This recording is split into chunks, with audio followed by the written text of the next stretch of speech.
ओम शांति। आज 3 मार्च 2021 की साकार मुरली। आज बाबा ने कहा, मीठे बच्चे, तुम सच्चे सच्चे सत्य बाप से सत्य कथा सुनकर नर से नारायण बनते हो। तुम्हें 21 जन्म के लिए बेहद के बाप से वर्षा मिल जाता है। प्रश्न, बाप की किस आज्ञा को पालन करने वाले बच्चे ही पारस बुद्धि बनते हैं?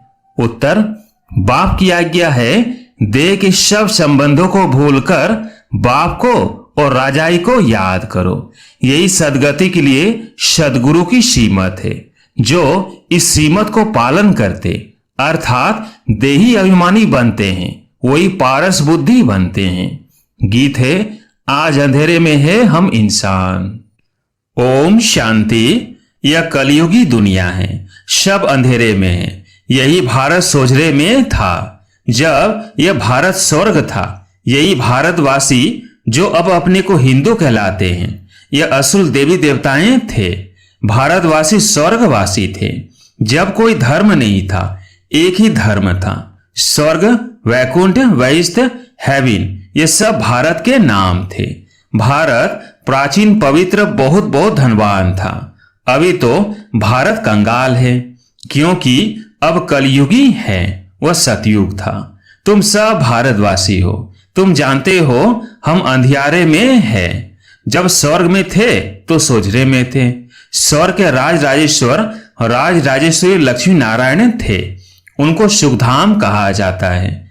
नए नए आते हैं तो बाप फिर समझाते हैं। बाप से ही तुमको स्वर्ग का वर्षा लेना है, जिसको जीवन मुक्ति कहा जाता है। अभी सब जीवन बंद में है। खास भारत आम दुनिया रावण की जेल शोक वाटिका में है। ऐसे नहीं कि रावण सिर्फ लंका में था और राम भारत में था और उसने आकर सीता चुराई। ये सब है दंत कथाएं। गीता है मुख्य। सर्व शास्त्रों में शिरोमणि श्रीमत अर्थात भगवान की सुनाई हुई गीता। मनुष्य तो कोई की सदगति कर नहीं सकते। सतयुग में थे जीवन मुक्त देवी देवताएं, जिन्होंने यह वर्षा कलयुग अंत में पाया था। भारत को यह पता नहीं था, न कोई शास्त्र में है। शास्त्र तो सब है भक्ति मार्ग के लिए। वो सब भक्ति मार्ग का ज्ञान है। सदगति मार्ग का ज्ञान मनुष्य मात्र में है नहीं। बाप कहते हैं कि मनुष्य के गुरु बन नहीं सकते। गुरु कोई सदगति दे नहीं सकते। वो गुरु कहेंगे भक्ति करो, दान पुण्य करो। भक्ति द्वापर से चली आई है। सतयुग त्रेता में है ज्ञान की प्रारब्ध। ऐसे नहीं वहां यह ज्ञान चला आता है। यह जो वर्षा भारत को था, यह बाप से संगम पर ही मिला था, जो फिर अभी तुमको मिल रहा है। भारतवासी नरकवासी महान दुखी बन जाते हैं, तब पुकारते हैं, हे पतित पावन दुख हरता सुख करता। किसका? सर्व का। क्योंकि खास भारत दुनिया आम में 5 विकार है ही है। बाप है पतित पावन। बाप कहते हैं, मैं कल्प के संगम पर आता हूं और सर्व का सदगति दाता बनता हूं। अबलाओं, अहिलाओं, गणिकाओं और गुरु लोग जो है, उनका भी उद्धार मुझे करना है। क्योंकि यह तो है ही पतित दुनिया। पावन दुनिया सतयुग को कहा जाता है। भारत में इन लक्ष्मी नारायण का राज्य था। यह भारतवासी नहीं जानते कि यह स्वर्ग के मालिक थे। पतित खंड माना झूठ खंड, पावन खंड माना सच खंड। भारत पावन खंड था। इन लक्ष्मी नारायण की सूर्यवंशी डिनास्टी थी। यह भारत है अविनाशी खंड, जो कभी विनाश नहीं होता। जब इनका राज्य था तो और कोई खंड था नहीं, और सब बाद में आते हैं। शास्त्रों में सबसे बड़ी भूल तो यह है कि जो कल्प लाखों वर्ष का लिख दिया है। बाप कहते हैं कि न तो कल्प लाखों वर्ष का होता, न सतयुग लाखों वर्ष का होता। कल्प की आयु 5000 वर्ष है। या फिर कह देते कि मनुष्य 84 लाख जन्म लेते। मनुष्य को कुत्ता बिल्ली आदि बना दिया है, परंतु उनका जन्म अलग है। 84 लाख वैरायटी है।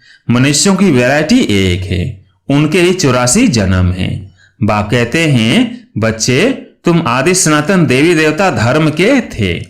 भारतवासी अपने धर्म को ड्रामा प्लेन अनुसार भूल गए हैं। कलयुग अंत में बिल्कुल पतित बन पड़े हैं। फिर बाप आकर संगम पर पावन बनाते हैं। इनको कहा जाता है दुखधाम। फिर पाठ सुखधाम में होगा। बाप कहते हैं, हे बच्चों, तुम भारतवासी स्वर्गवासी थे। फिर तुम 84 जन्मों की सीढ़ी उतरते हो। सतो से रजो तमो में जरूर आना है। तुम देवताओं जितना धनवान, एवर हैप्पी, एवर हेल्दी कोई नहीं होता। भारत कितना साहूकार था। हीरे जवाहरात तो बड़े बड़े पत्थरों मिसल थे, कितने तो टूट गए हैं। बाप तुम बच्चों को स्मृति दिलाते हैं कि तुमको कितना साहूकार बनाया था। तुम सर्वगुण संपन्न, 16 कला संपूर्ण थे। तुम सर्वगुण संपन्न, 16 कला संपूर्ण थे। यथा राजा रानी, इन्हों को भगवान भगवती भी कह सकते हैं। परंतु बाप ने समझाया है कि भगवान एक है, वो बाप है। शिव ईश्वर व प्रभु कहने से भी याद नहीं आता कि वो सभी आत्माओं का बाप है। यह तो है बेहद का बाप। वो समझाते हैं कि भारतवासी तुम जयंती मनाते हो, परंतु असल में बाप कब आए थे वो कोई भी नहीं जानते हैं। है ही आयरन एजेड, पत्थर बुद्धि। पारसनाथ थे, इस समय पत्थर ना थे। नाथ भी नहीं कहेंगे क्योंकि राजा रानी तो है नहीं। पहले यहाँ देवी राजस्थान था, फिर आसुरी राज्य बन जाता है। यह खेल है, वो है हद का ड्रामा। यह है बेहद का ड्रामा। वर्ल्ड की हिस्ट्री ज्योग्राफी आदि से अंत तक तुम अभी जानते हो और कोई भी नहीं जानते। भारत में जब देवी देवता थे तो सारी सृष्टि के मालिक थे और भारत में ही थे। बाप भारतवासियों को स्मृति दिलाते हैं। सतयुग में आदि सनातन देवी देवता, इन्हों का श्रेष्ठ धर्म, श्रेष्ठ कर्म था। फिर 84 जन्मों में उतरना पड़े। यह बाप बैठ कहानी सुनाते हैं कि अब तुम्हारे बहुत जन्मों के अंत का जन्म है। एक ही बात नहीं, न युद्ध का मैदान आदि ही है। भारतवासी यह भी भूल गए हैं कि इन्हों का राज्य था।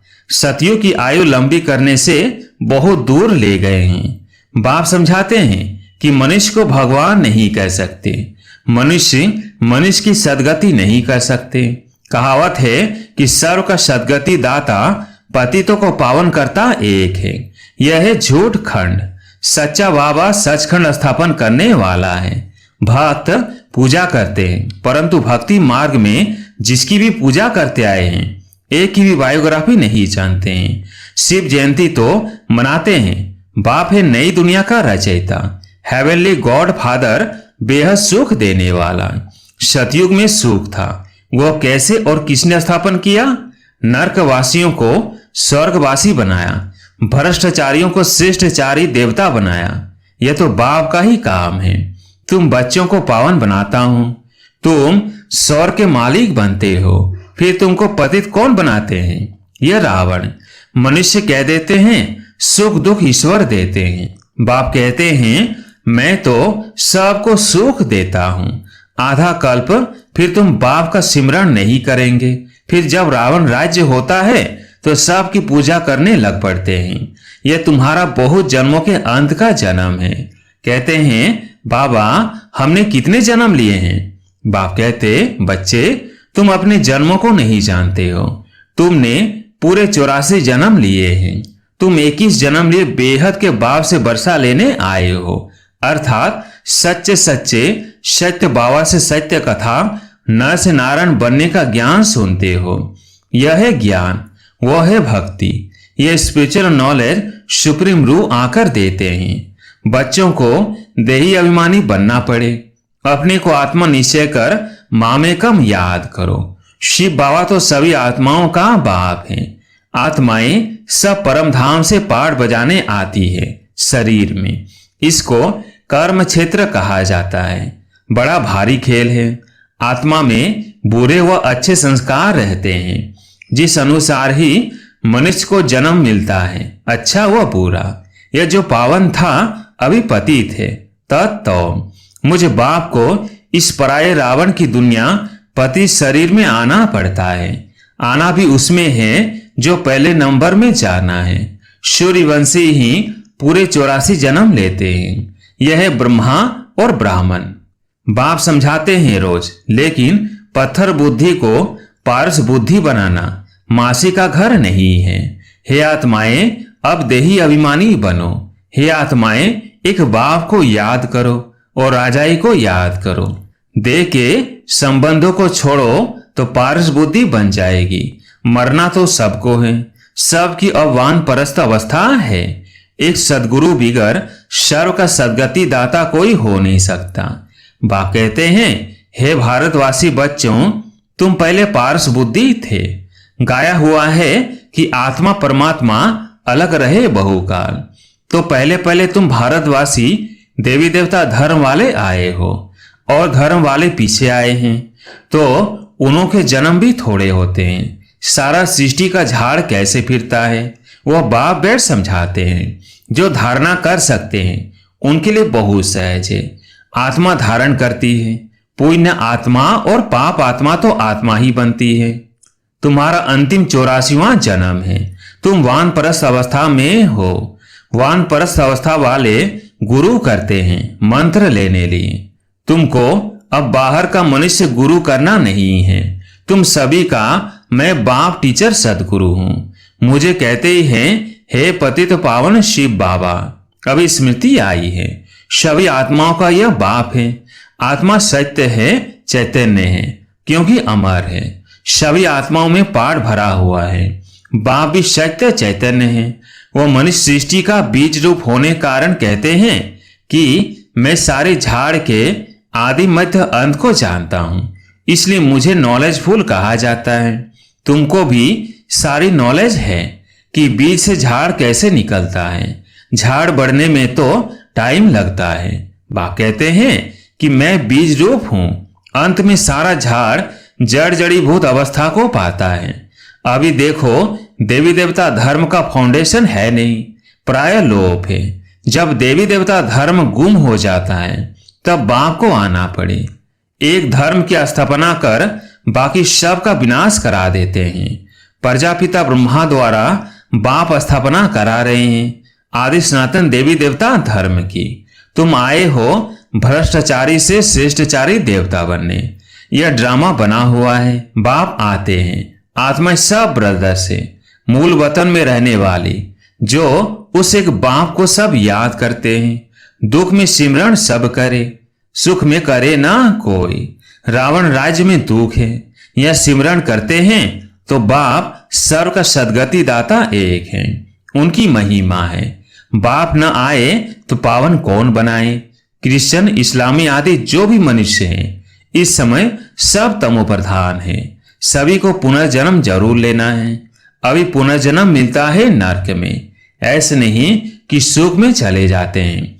जैसे हिंदू धर्म वाले कहते हैं कि स्वर्गवासी हुआ तो जरूर नरक में था ना, अभी स्वर्ग में गया। तुम्हारे मुख में गुलाब, जब स्वर्गवासी हुआ फिर उसको नरक के आसुरी वैभव क्यों खिलाते हो। पित्र खिलाते हैं ना, बंगाल में मछली अंडे आदि खिलाते हैं। अरे उनको यह सब खाने की दरकार क्या है। वापिस कोई जा नहीं सकता, जबकि पहले नंबर वालों को 84 जन्म लेना पड़ता है। इस ज्ञान में कोई तकलीफ नहीं है। भक्ति मार्ग में कितनी मेहनत है। राम राम जपते रोमांच खड़े हो जाते हैं। ये सब है भक्ति मार्ग। ये सूर्य चांद आदि रोशनी करने वाले हैं। ये देवता थोड़ी हैं। वास्तव में ज्ञान सूर्य, ज्ञान चंद्रमा और ज्ञान सितारे यहाँ की महिमा है। अच्छा, मीठे मीठे शिगिलदेव बच्चों प्रति माता पिता बाप दादा का याद प्यार और गुड मॉर्निंग। रूहानी बाप की रूहानी बच्चों को नमस्ते। हम रूहानी बच्चों की रूहानी बाप दादा को याद प्यार गुड मॉर्निंग नमस्ते नमस्ते।